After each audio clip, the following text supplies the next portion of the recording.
आज के इस वीडियो में हम बात करेंगे यूरिनरी ब्लैडर की नर्व सप्लाई के बारे में। उसमें इम्पोर्टेंट टॉपिक है ये। और इसके मैकेनिज़्म के बाद हम बात करेंगे क्लिनिकल एनाटॉमी की, ठीक है, जो बहुत ज़्यादा इम्पोर्टेंट है। तो सबसे पहले आप देखिए, इसमें डायग्राम आपको शो हो रहा होगा यहाँ पर, ठीक है। तो इस डायग्राम पे आपको सबसे पहले देखो, हमको सैक्रल रीजन और थोरेसिक और लंबर रीजन की कुछ नर्व जो है इसको सप्लाई कर रहे हैं। ये हमारा यूरिनरी ब्लैडर है।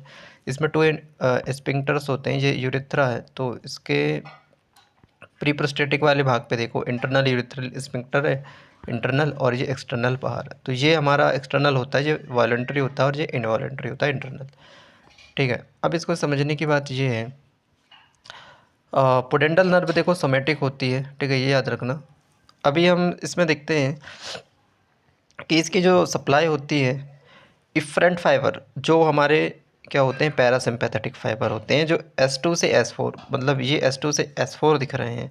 इसमें क्या होता है कि हमारे पैरासिम्पैथेटिक फाइबर निकलते हैं। जैसे कि ये रेड कलर से दिख रहे हैं, ये क्या है, हमारे पैरासिम्पैथेटिक फाइबर है, ठीक है। पैरासिम्पैथेटिक फाइबर, इनको इफरेंट फाइबर भी बोलते हैं। और ये देखो, ये प्लस है ना, और ये माइनस। प्लस का मतलब क्या हो रहा है कि पैरासिम्पैथेटिक फाइबर का काम होता है कि यहाँ पर ये क्या करवाएंगे, इसका कॉन्ट्रैक्शन। प्लस मतलब क्या, कॉन्ट्रैक्शन।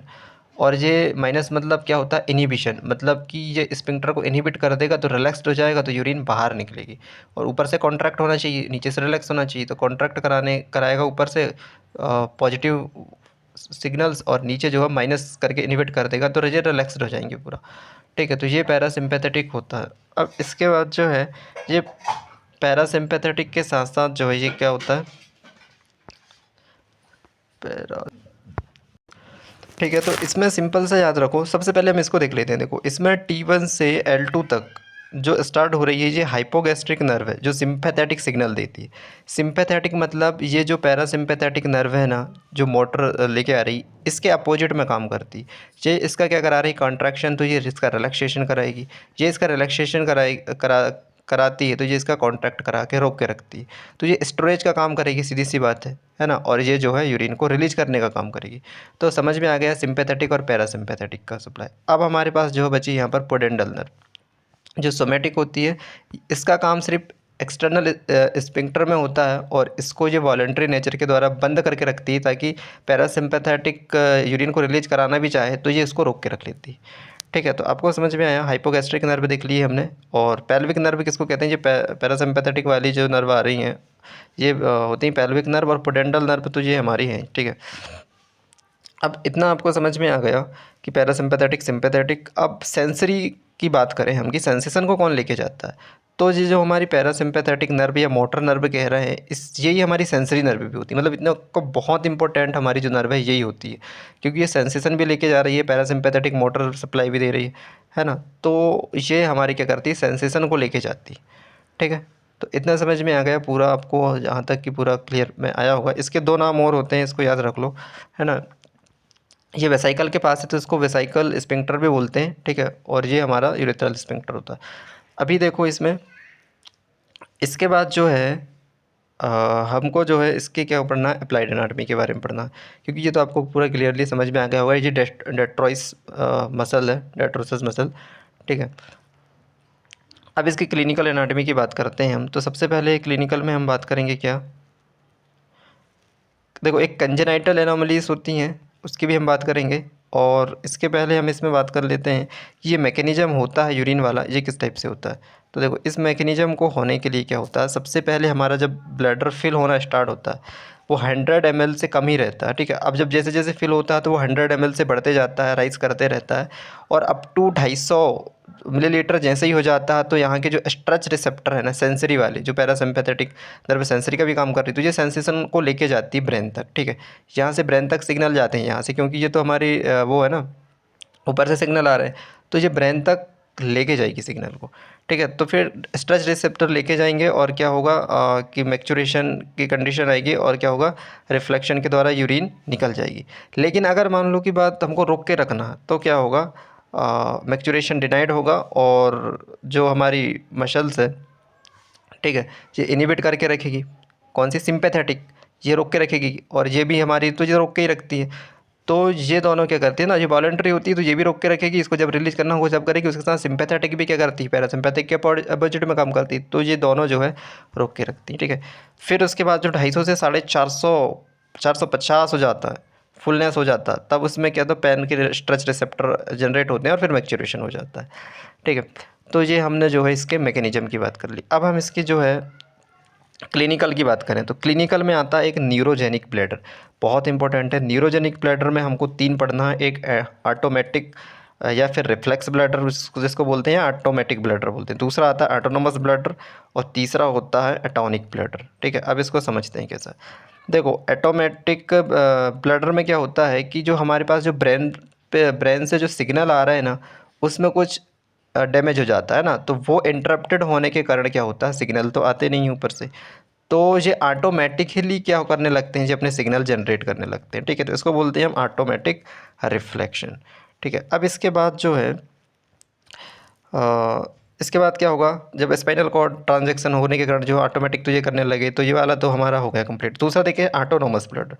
ऑटोनोमस ब्लडर में क्या होता है कि जो हमारे इसी वाले में लीजन हो जाता है, ठीक है, S2 S3 S4 में। जब इसी में लीजन हो जाएगा तो क्या होगा ऑटोनोमस वाले पे, तो यहाँ से सेंसरी सिग्नल ही नहीं जा पाएंगे, ठीक है, सेंसरी सिग्नल ही नहीं जा पाएंगे। और इसका क्या हो जाएगा, थोड़ा बहुत कंट्रोल लूज हो जाएगा ना, तो क्या काम करने लगेगा। देखो ये तो रिलीज करती है यूरिन, इसका तो काम है, लेकिन यहाँ से डैमेज होने के कारण सिर्फ इतना फ़र्क पड़ेगा कि सेंसेशन नहीं जा पाएंगे। तो यहाँ धीरे धीरे क्या होने लगती है, ट्रिपलिंग होने लगती है, यूरिन निकलने लगती है टिप टिप करके थोड़ी थोड़ी सी। तो ये होता है हमारा क्या, ऑटोनोमस ब्लैडर, ठीक है। अब तीसरा होता है एटॉनिक ब्लैडर। एटॉनिक ब्लैडर में क्या होता है, जो डेल्टोइड मसल होती है, इसके इंटरप्शन के कारण क्या होता है, ये कंडीशन डेवलप्ड होती है जिससे एबनॉर्मलिटी आती है, ठीक है। तो अभी हमने इसका देख लिया न्यूरोजेनिक ब्लैडर के बारे में।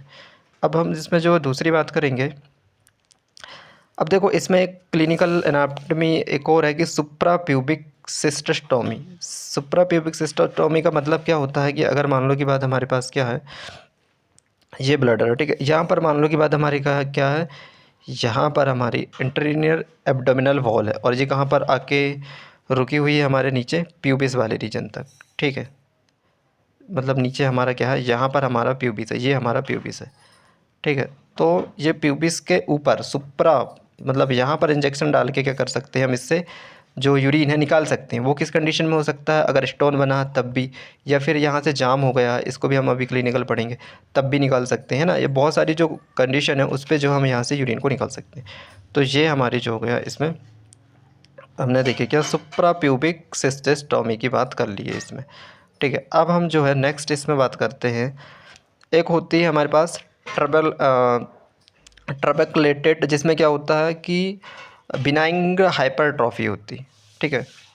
और दूसरा जो होता है हमारा इन्फ्लामेशन हो जाए, सिस्टिसिस हो जाए। साइटोस्कोपी क्या होता है, साइटोस्कोपी के द्वारा जो हम स्कोप के द्वारा जो है इंटीरियर जो एब्डोमेन यूरिनरी ब्लैडर है, इसके इंटीरियर में हम जो है स्कोप ले जाके जो है यहाँ से एक वो होता है मशीनरी, उसके द्वारा जो हम इसके अंदर का वो देख सकते हैं, वो होती है सिस्टेस्कोपी होती है। सुप्राप्यूबिक सिस्टर को भी हमने देख लिए। इसके बाद रप्चर हो सकता है ब्लैडर का रप्चर हो सकता है। और इसके बाद जो है एक और होता है हमारे पास, जिसमें हम बोलते हैं कार्सिनोमा, है ना, कार्सिनोमा ऑफ ब्लैडर। उसमें क्या होता है कि ट्रांजिशनल सेल्स जो होती हैं कुछ केमिकल जैसे कि एनिलिन डाई के प्रति इंसेंसिटिव हो जाती हैं, तो ना उसमें भी ये देखने को मिलता है। और दूसरी कंडीशन है स्टोन, ठीक है। तो ये सब क्लिनिकल है इससे रिलेटेड। अब इसके बाद जो है हमने इसकी नर्वस सप्लाई वगैरह भी पूरे देख लिए, सेंसरी भी देख लिए, कौन सी क्या होती है घर के, ठीक है। अब जो है इसके आगे हम बात करेंगे,